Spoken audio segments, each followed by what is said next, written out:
It was the spring of 1944. A biting wind whipped through the staging area in England, carrying the scent of damp earth and diesel. Men of the 2nd Ranger Battalion, battered but unbroken from the fighting in Italy, were preparing for the biggest invasion in history.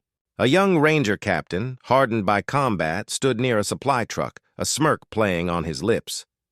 His gaze was fixed on a new arrival, a petite woman in a regulation army uniform, her backpack so small it looked like a child's satchel.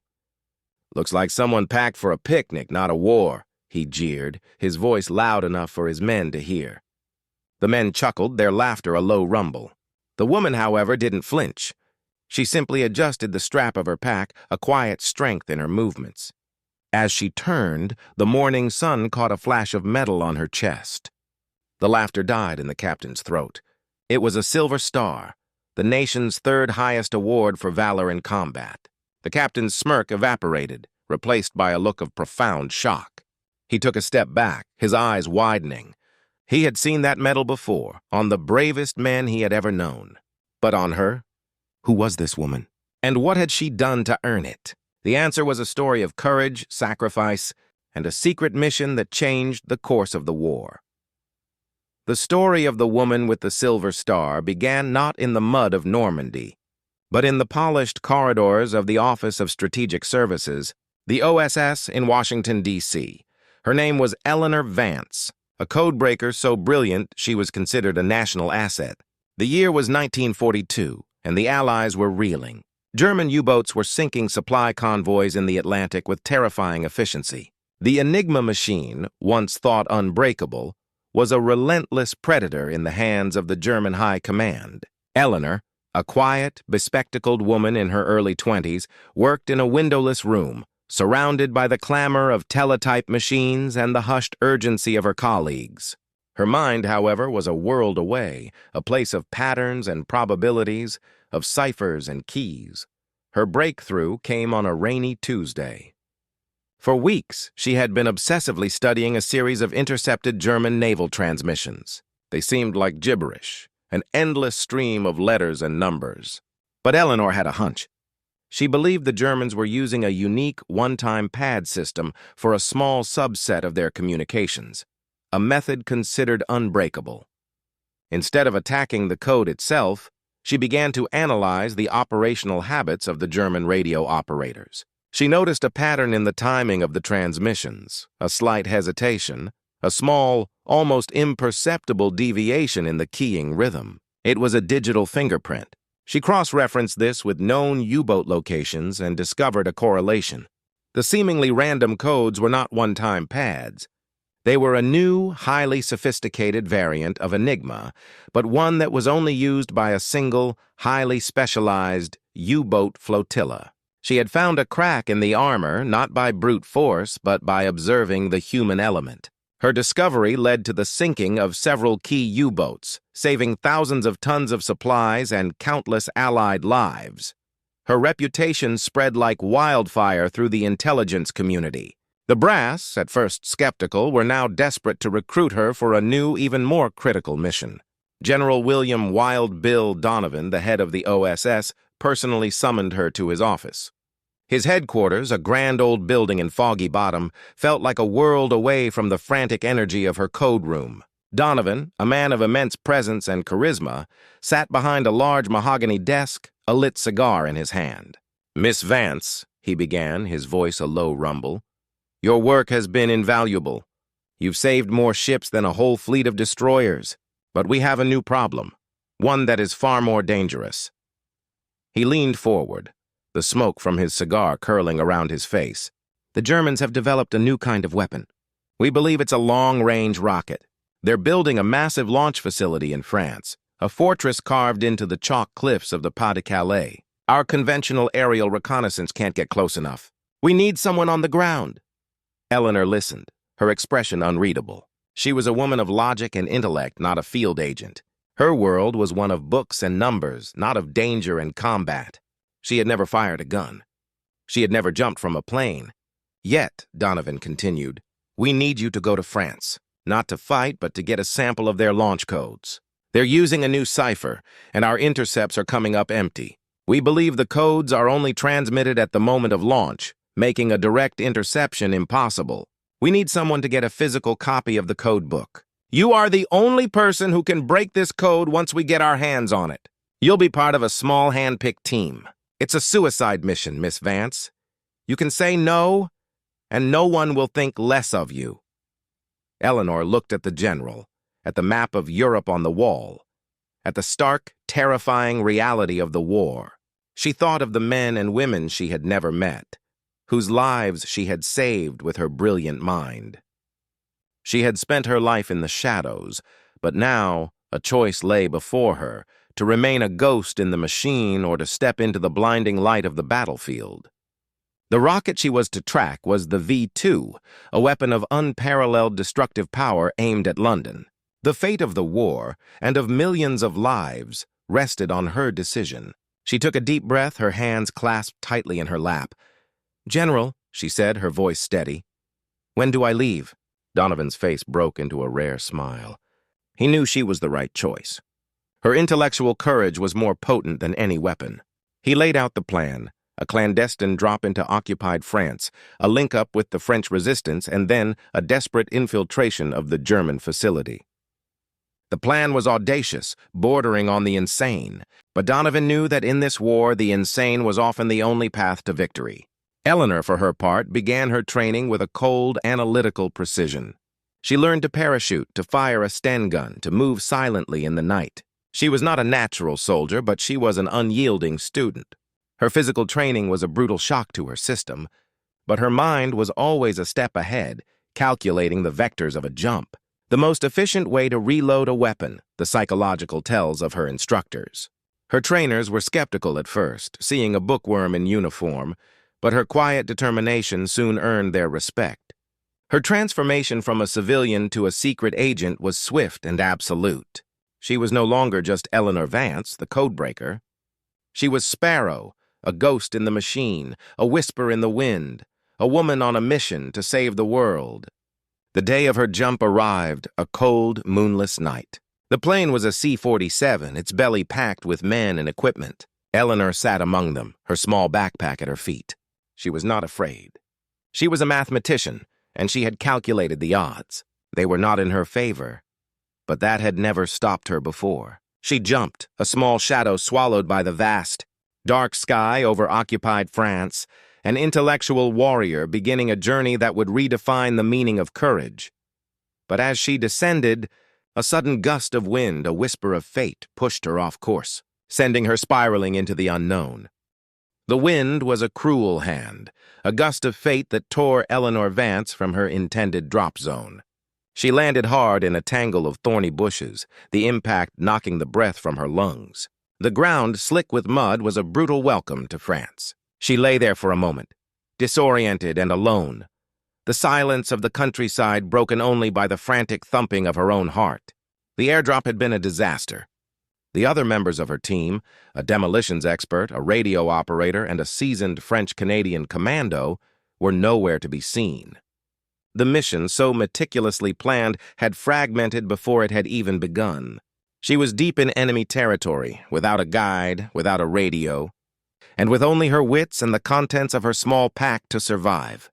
Eleanor, a woman who had spent her life in a world of order and logic, was now in a realm of pure chaos. She pulled herself to her feet, her body aching, and began to orient herself. She consulted the small, water-resistant map from her pack. The wind had pushed her miles off course, into an area teeming with German patrols, far from the prearranged rendezvous point with the French resistance. Her immediate priority was survival.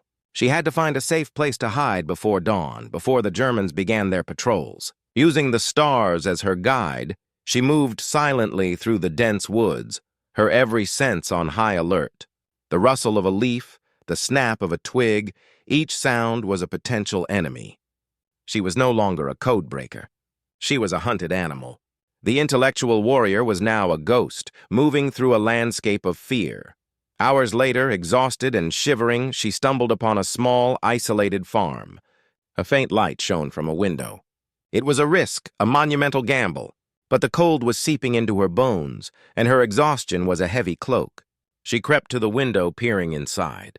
An elderly couple sat at a small table, a single candle illuminating their faces. They looked tired, their expressions etched with the weariness of life under occupation. Eleanor knocked softly, her heart hammering against her ribs. The door opened a crack, and the old man peered out, his eyes wary. "Qui êtes-vous?" he asked, his voice a low whisper. "Je suis une amie," Eleanor replied in her heavily accented French. The man's eyes narrowed. He looked past her, into the darkness, searching for a German patrol. "Friend of whom?" he asked. Eleanor, thinking quickly, used a phrase from her training. "A friend of the birds that fly by night." It was the prearranged code phrase. The man's face softened. He opened the door, and Eleanor slipped inside, into the warmth and the safety of the small cottage.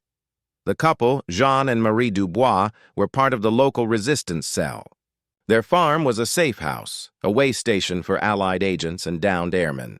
They gave Eleanor a bowl of warm soup and listened to her story, their faces grim. "The Germans are everywhere," Jean said, his voice grave. "Your team will be difficult to find. The Gestapo has been very active in the area."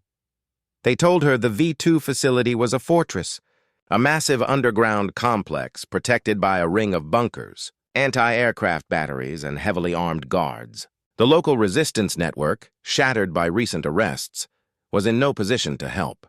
Eleanor was on her own. But she was not just an agent. She was the mission. Her mind, the very reason she was there, was the key to victory. She knew she had to get to the facility. She had to get the codes. She spent the next several days at the farm, recovering and planning. She studied the maps Jean had, a detailed, hand-drawn chart of the local roads and German positions. She memorized the layout of the facility, the location of the guards' posts, the patterns of their patrols. She knew that brute force was not an option. She needed a plan of pure, cold logic. Her chance came in the form of a German supply convoy. The Germans were bringing in a new shipment of equipment to the facility. Eleanor saw an opportunity, a moment of chaos she could exploit. The convoy was escorted by a handful of armed guards. It was a risky, desperate move. She said her goodbyes to Jean and Marie, who looked at her with a mixture of fear and profound respect. "May God be with you, Sparrow," Marie whispered, her eyes filled with tears. Eleanor's plan was simple and insane. She would ambush the convoy, not to kill the guards, but to steal a uniform and a set of identification papers. She would use the dense woods as cover, a vantage point to observe the convoy's movements. She would wait for the right moment, a moment of vulnerability. Her moment came at a narrow bridge where the trucks were forced to slow down. One of the trucks had a small mechanical problem, forcing a brief stop. The driver and two guards got out to inspect it. Eleanor, moving with the silent grace of a predator, used the diversion to slip from the woods and into the back of the last truck in the convoy. It was a truck filled with medical supplies and uniforms. She found a uniform that fit, albeit a size too large, and a set of papers for a German medic named Hilde Strauss. The uniform was a grim disguise, a grotesque costume she would have to wear to get to her destination. She hid among the crates, her heart pounding a frantic rhythm against her ribs. The truck rumbled back to life, and the convoy continued its journey. The fortress loomed in the distance, a dark and ominous stain on the horizon. The gates were immense, made of reinforced steel, and they swung open as the convoy approached. German soldiers, their faces grim and unsmiling, inspected the trucks. Eleanor held her breath, hoping her disguise was convincing. The truck she was in was not inspected closely. A quick glance, a wave of the hand, and they were through. She was inside the lion's den, a lone woman in a world of men, a ghost in the heart of the Nazi war machine. But her journey was just beginning. She had to find the communication room, the one place where the V2 launch codes were stored. She had to find the cipher, the key to winning the war. She knew it would be the most difficult challenge of her life. But she also knew that the stakes were too high for failure. She had to succeed. Her first task was to find a way to leave the truck without arousing suspicion. She waited until the convoy had stopped at the main supply depot, a large, bustling warehouse filled with the sights and sounds of war. She waited for a moment of chaos, a shift change, a loud argument between two soldiers. She saw her opening. An elderly soldier, a medic, was walking toward the medical barracks. Eleanor slipped from the truck, her movements fluid and silent. She called out to him, using her fake identity. "Herr Doctor, a moment, please." The medic turned, his face filled with mild surprise. "Are you the new transfer?" he asked, his voice friendly. "Yes, Herr Doctor," Eleanor replied, her German a little shaky.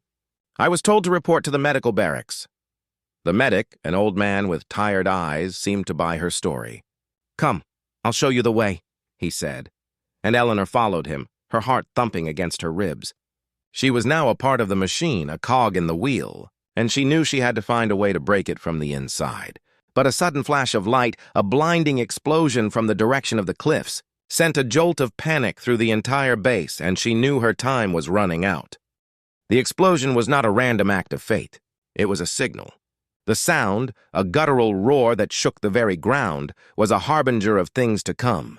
The entire German base erupted into a frenzy of activity. Searchlights, once sweeping the sky in lazy arcs, now danced with frantic energy. Sirens, their wail a high-pitched cry of alarm, tore through the air. The old medic, his face a mask of panic, grabbed Eleanor's arm. "What was that?" he yelled over the din. "It sounded like a munitions depot." Eleanor, her mind a whirlwind of possibilities, knew exactly what it was. It was her team. The explosion was the prearranged signal. They had made it. They had found a way to get a message to her, to let her know they were close. But the signal had also alerted the entire German high command, putting the entire facility on high alert. The fortress was now a cage, and the guards were a pack of wolves. The medic, flustered and confused, pointed her in the direction of the medical barracks and scurried away, his duty calling him to the main command center. Eleanor, seizing the moment, slipped away from the main thoroughfare, her eyes scanning the chaos for an opportunity. The noise and confusion were a cloak of invisibility. German soldiers, their faces grim, ran past her, shouting orders and checking their weapons. She had to move fast. She had to get to the communications room before the entire facility was on lockdown. Using her memory of the map, she navigated the labyrinthine corridors of the underground fortress. The air, once cool and damp, was now thick with the scent of fear and adrenaline. She passed through a series of checkpoints, her papers for Hilda Strauss, a flimsy shield against the ever-present threat of discovery. At each checkpoint, she kept her head down, her body language a perfect imitation of a tired, overworked medic. She was a ghost, a whisper, a silent presence in the heart of the beast. The communications room was located deep within the bunker, a fortified command center at the heart of the operation. It was protected by multiple layers of security, including armed guards, heavy steel doors, and a complex series of locks. Eleanor knew she couldn't rely on brute force. She had to use her mind. She waited near the entrance, her ears straining to catch snippets of conversation. She learned the password for the first security door. It was the name of the commanding officer's hometown, a trivial piece of information, but in this fortress, it was a key to a fortress. The password for the next door was a series of numbers, a coded reference to a specific date of a major German victory. She had memorized it from her intelligence briefings. She was a walking cipher, her mind a repository of secrets and information. She used this knowledge to bypass the first two doors, her heart pounding a frantic drum against her ribs. The final door, however, was a different matter. It was guarded by two stern-faced SS officers, their hands resting on the butts of their pistols. They were not to be trifled with. They checked every person, every identity paper with a cold, ruthless efficiency. Eleanor knew her fake papers would never hold up to their scrutiny. She needed a diversion, something big enough to pull them away from their post. Her answer came in the form of a small, nondescript room she had noticed earlier. A room marked Gefahrenstoff, or dangerous materials. She had seen a canister of highly flammable chemicals being delivered earlier. A plan, audacious and terrifying, began to form in her mind. She would create her own diversion. She would start a fire, a small, contained blaze that would force the guards to abandon their post. She waited for a moment when the two SS officers were engaged in a low-voiced conversation. She crept to the dangerous materials room, her hands shaking slightly. She used a small, multi-purpose tool she had brought with her to pry open the lock. Inside, a single canister of flammable liquid sat on a shelf. She took it, her mind a whirlwind of possibilities. She crept to a nearby storage closet, her movements silent and swift. She poured a small amount of the liquid onto a pile of old rags and lit it with a match. The rags caught fire instantly, a small, contained blaze that sent a plume of black smoke into the air. The smoke alarm, a loud, piercing shriek, began to sound. The two SS officers at the communications room entrance looked at each other, their faces filled with alarm. The fire was growing, the smoke was spreading. They had no choice. They ran down the corridor, their boots pounding on the concrete floor to put out the fire. Eleanor, seizing her chance, ran to the door of the communications room. She slipped inside, the door swinging shut behind her. The room was a cacophony of sound. Teletype machines clattering, radio operators speaking in hushed tones, the low hum of electricity. A single officer, a young man with a tired face, sat at a desk, a large leather-bound book open before him. It was the V2 launch codebook. The key to winning the war. Eleanor knew she had to get it. She moved silently, a ghost in the machine, her eyes on the prize. The officer looked up, his eyes widening in surprise. He saw a young woman in a German medic's uniform, a small, strange figure standing in the middle of his command center. He reached for his pistol, but Eleanor was faster. She had a small, single-shot pistol, a last resort she had been given by the OSS. She shot the light bulb over his head, plunging the room into darkness. The officer, disoriented, fumbled for his weapon. Eleanor, using the darkness as her cloak, grabbed the codebook and ran. She ran through the corridors, the sound of the alarm still wailing in her ears. She knew the entire base was on high alert now. She had to get out. She had to find a way to get the codebook to her team. She made her way to the main entrance, her heart a frantic drum against her ribs. She saw the SS officers returning, their faces grim, their eyes searching. They were a pack of wolves, and she was the prey. She knew there was no way out the front door. She had to find another way. She saw a small ventilation shaft, a dark opening in the wall near the main entrance. It was a risky, desperate escape route, a crawl space filled with pipes and darkness. She knew it was her only chance. She squeezed into the narrow opening, the leather-bound book clutched tightly in her hands. She crawled through the darkness, the sounds of the base fading behind her. She was almost free. But as she emerged from the other end of the shaft, she saw a sight that made her blood run cold. She was not outside. She was in a small, windowless room, and she had just walked into the private office of the base's commander, who sat at his desk, a glass of brandy in his hand and a knowing smirk on his face. He had been expecting her. The room was a world of stark contrasts. The polished wood of the commander's desk, the soft glow of a desk lamp, the warm, rich scent of brandy. It was a world away from the gritty chaos of the bunker. But the man who sat behind the desk, Oberstleutnant Klaus Richter, was a figure of pure menace. His face, etched with a cold, ruthless intelligence, held a knowing smirk that sent a chill down Eleanor's spine.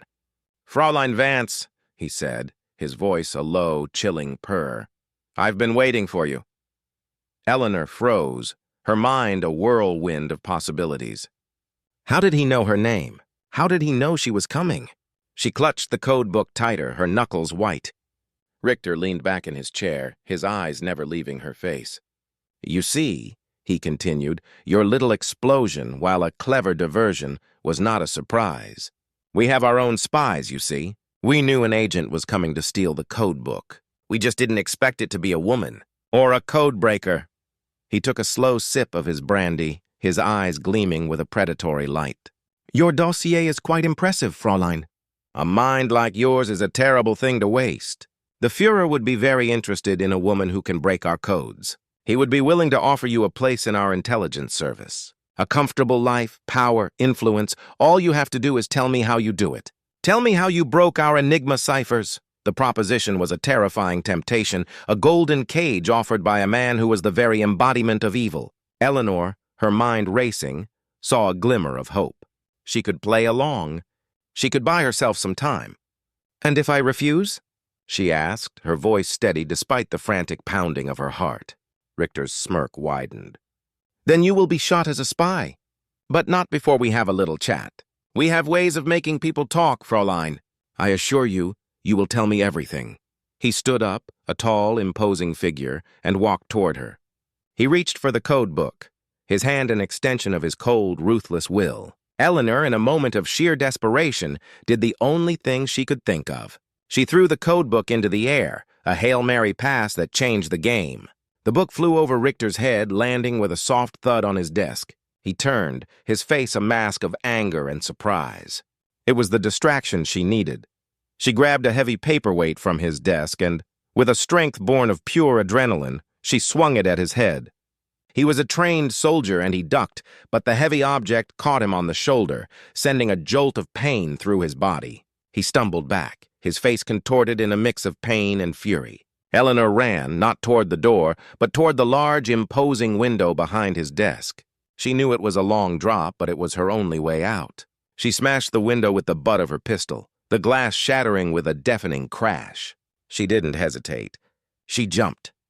She landed hard on the cobblestones below, the impact sending a shockwave of pain through her legs. She scrambled to her feet, her body aching, her mind focused on one thing: escape.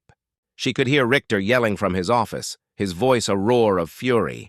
She could hear the sirens, the sound of soldiers running. She had to get away. She ran toward the forest, a dark looming sanctuary in the distance. She was a small, fleeting shadow in a landscape of giants. She could hear the sounds of pursuit behind her, the heavy boots of German soldiers thundering on the cobblestones. They were getting closer. Suddenly a voice, a low whisper from the shadows, called her name. Sparrow! It was the French-Canadian commando from her team, his face a grim mask in the moonlight. His name was Sergeant Marcel Leclerc. He had been hiding in the shadows, waiting for her. He had seen the entire scene from his vantage point. He pulled her into the bushes, his hand over her mouth. "They're coming," he whispered. "We have to go, now." He led her through the woods, his movements silent and swift. He was a creature of the night, a predator in a landscape of prey. They ran for what felt like an eternity, the sound of the German search parties fading behind them. They were safe, for now. Marcel led her to a small, hidden bunker, a secret hideout for the remaining members of the resistance. Inside, two other figures sat, their faces grim. It was the rest of her team, the demolitions expert, a grizzled old veteran named Frank, and the radio operator, a young, nervous man named Jack. They had all made it. Scattered and alone, but they had made it. They had a working radio, a small portable device that could send a message to London. But there was a problem. Eleanor had lost the codebook. She had thrown it in Richter's office. The mission, the entire reason for her being there, had failed. The team looked at her, their faces filled with disappointment and despair. The weight of their failure hung in the air, a heavy, suffocating blanket. Eleanor, however, was not defeated. She had a photographic memory. She had a mind that could recall every number, every letter, every symbol she had seen in that book. She had memorized the entire codebook in the brief moment she had it in her hands. She sat down at the small table, her mind a whirlwind of recall. She began to write, a furious, unstoppable scrawl, a stream of numbers and letters that poured from her mind onto the paper. The others watched in stunned silence, their disappointment turning to awe. This woman, this quiet, unassuming woman, was a living, breathing codebook. She had done the impossible. But as she finished the last page, a new sound, a sound more terrifying than any siren, filled the night. The rhythmic, powerful sound of V-2 rockets being launched. They were too late, or so it seemed. The first rocket, the one she had been sent to stop, had just been launched, its fiery trail a grim and terrifying sign in the night sky. The mission was a failure. The launch had happened. But something was wrong. The sound was off. It was a rhythmic, pulsing sound, not the thunderous roar she had been expecting. And then she heard it. The unmistakable sound of a second and then a third launch. It was not a single rocket. It was a salvo, and they were not aimed at London. They were aimed at the very heart of the German facility, a devastating, suicidal act of defiance she had not foreseen. The launch of the V-2 rockets was a horrific symphony of destruction. The thunderous roar, a sound that tore through the night sky, was a terrifying reminder of the war's ultimate cost. Eleanor and her team watched from the safety of their bunker, their faces grim, their minds reeling. 3 rockets, not one, had been launched, and they were not aimed at London. They were aimed at a small, isolated section of the German facility, a series of bunkers and supply depots located just a few hundred yards from their current position. The ground trembled with a gut-wrenching force. The air filled with the acrid scent of sulfur and burned metal. The night, once dark and silent, was now a canvas of fire and smoke. "What is happening?" Jack, the radio operator, asked, his voice a shaky whisper. "They're hitting their own base," Marcel said, his face a mask of confusion. But why? Eleanor, her mind a whirlwind of logic and deduction, knew the answer. "It's a test," she said, her voice steady. "They're testing a new guidance system. They're not aiming for a city. They're aiming for a specific isolated target within their own facility.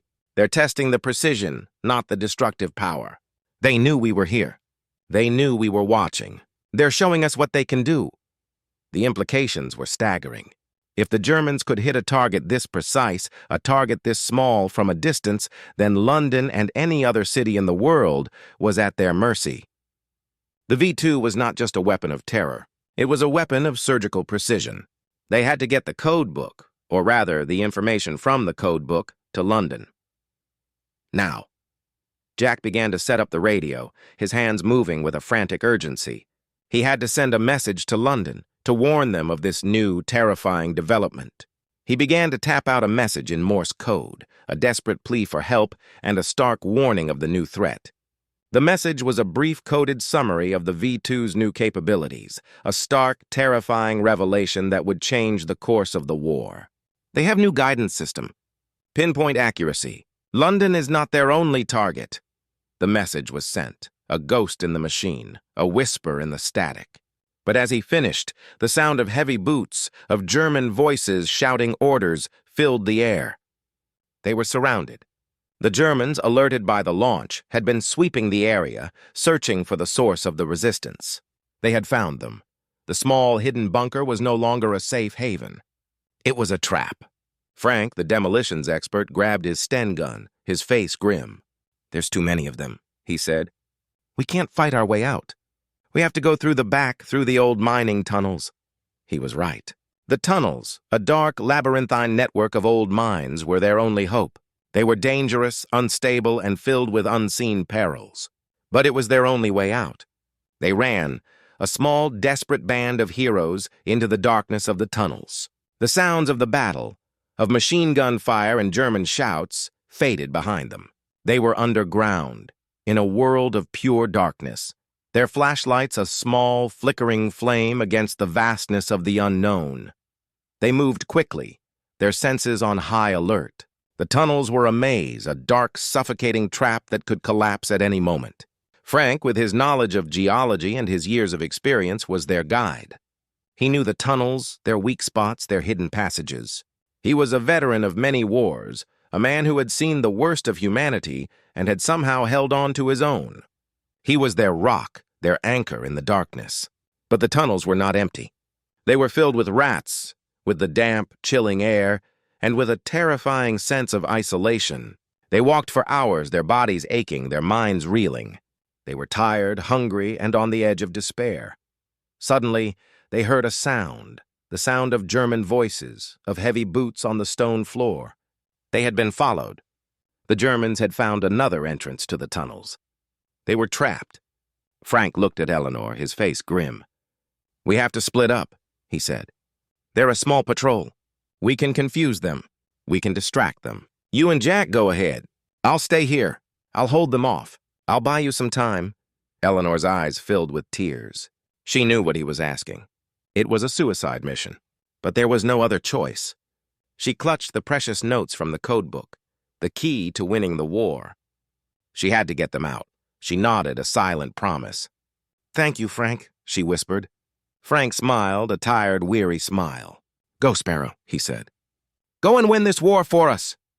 He turned, his body a solid wall of defiance, and faced the darkness. Eleanor and Jack ran, their footsteps a whisper in the darkness. They could hear the sounds of the battle behind them, the crack of gunfire, the angry shouts of the Germans, the defiant roar of a man who was willing to give his life for a cause he believed in. They ran until they could run no more. They emerged from the tunnels into the open air, into a cold, desolate landscape, a field of war-torn rubble. They were free, but they were alone. And they knew that the cost of their freedom had been a great one. The war was a cold, ruthless beast that devoured its heroes without a second thought. They looked back at the entrance to the tunnel, a dark, gaping wound in the earth. Frank was gone, but his sacrifice was not in vain. It had bought them the time they needed. They had to find a way to get to the coast, to find a way to get the notes to London. The nearest port, a small, sleepy fishing village, was miles away. But as they began their journey, they saw a sight that filled them with dread. A German patrol, a small but heavily armed unit, was on their route to the coast. And they were not alone. Their commander, a cold, ruthless man, was with them. It was Oberstleutnant Richter. He was waiting for them. And he was not smiling. The air crackled with tension. The small German patrol, led by the ruthless Oberstleutnant Klaus Richter, was a stark, menacing presence on the desolate road. They were a wall, a human barrier that stood between Eleanor and her mission. Richter, his face a grim mask, held a photograph in his hand. It was Eleanor's official OSS identification photo, a stark black and white image of a quiet, bespectacled woman. He had known her name, but now he had her face. "Fräulein Vance," he said, his voice a low, chilling whisper. "I knew you would try to reach the coast. I was waiting for you. The game is over." Eleanor and Jack, exhausted and bruised, stood in the open, their bodies a testament to their desperate journey. They were out of options, out of time, and out of luck, but Eleanor, the intellectual warrior, was not a woman who gave up. She had a plan, a final, desperate gamble that relied not on strength, but on deception. She knew that Richter, a man of immense ego and pride, was a man who could be played. She had the one thing he wanted, the information he believed she had in her mind. She would use it as a weapon. She would play the part of a cornered, defeated spy. She would offer him a deal, a bargain with the devil. "Oberstleutnant," she said, her voice trembling slightly, "you want the information? I have it. I have the entire codebook memorized. I will give it to you. But I want safe passage for myself and my companion. We want to be taken to a neutral country. Switzerland, perhaps." Richter's face, once a mask of cold fury, softened slightly. The temptation was too great. The thought of bringing a code breaker of her caliber and the information she carried back to the Führer was an intoxicating prospect. He smiled, a thin, cruel smile that did not reach his eyes. "A generous offer," he said. "And what do I get in return?" "Do you think I am a fool, Fräulein? What is to stop you from giving me false information? What is to stop you from telling me a lie?" Eleanor, her mind a whirlwind of deduction, had an answer. "I will give you a piece of the code," she said. "One small but crucial part. A part that, when used, will prove that I am telling the truth. You can test it. You can verify it. And once you have, you will know that I am the key to breaking all of your ciphers. I am the key to winning the war." Richter hesitated. It was a risky gamble, but the reward was immense. The glory, the power, the recognition. It was too much to resist. He looked at her, his eyes narrowed, searching for a sign of deception. He saw only a tired, frightened woman who was willing to do anything to survive. "Very well," he said, his voice a low rumble. "You have a deal. But if you lie to me, Fräulein, I will make sure your death is slow and painful. I will make you beg for the bullet." He looked at his men. "Take them, but do not harm them. They are my prize." The soldiers, their faces grim, moved forward. They bound Eleanor and Jack's hands and led them toward a waiting jeep. The trap had been sprung, but it was not the trap Richter thought it was. It was a trap of Eleanor's own making. She had given Richter the first few digits of a crucial naval cipher, a cipher she had already broken, a cipher that would lead to a catastrophic mistake for the German fleet. She had not given him a single verifiable truth. She had given him a ticking time bomb. The information was a trap, a poisoned chalice that would lead to his own downfall. She knew that he would not have time to verify the code. He would be too eager to deliver the news to his superiors. He would be too eager to claim the glory. He would send a transmission, a coded message to the German High Command using the false information she had given him. The message would be intercepted by the Allies, who would know it was a lie, and they would use the false information to lure the German fleet into a devastating trap. They were driven in silence toward the coast, toward a waiting U-boat that would take them to a neutral port. Richter, a smug smile on his face, was already a dead man walking. He was a pawn in a game he did not understand, a victim of his own arrogance. Eleanor, her face a mask of defiance, knew that her mission was not a failure. It was a success. She had lost her team, she had lost her freedom, but she had won the war. She looked at the churning sea, the dark, unforgiving waves. She was a prisoner, but her mind was free. Her sacrifice had bought the Allies the time they needed. She had given the Germans a lie, a poison that would destroy them from within. And she knew that one day she would be back. She would be back to finish the job. She looked at Richter, his face filled with a smug sense of victory, and she knew that he had no idea what she had done. He had a prize, a woman he believed he had defeated. But what he really had was a ghost, a whisper, a silent presence that had already won the war for the Allies. And as she was led onto the U-boat, she saw a sight that made her heart sink. A small, familiar satchel, her small backpack, lay on the deck. It was the one thing she had forgotten, the one thing she had left behind. And in it, among her personal effects, was a small sealed letter, a letter she had written to her family, a letter that explained everything she had done, a letter that, if found, would condemn her and her team to a fate worse than death. A letter that, if found, would expose the entire Allied espionage network in France. And as Richter picked up the small bag, his eyes narrowed in suspicion. She knew her sacrifice might have been in vain, for he had just found the one thing that would expose her and destroy the very resistance she had fought to save.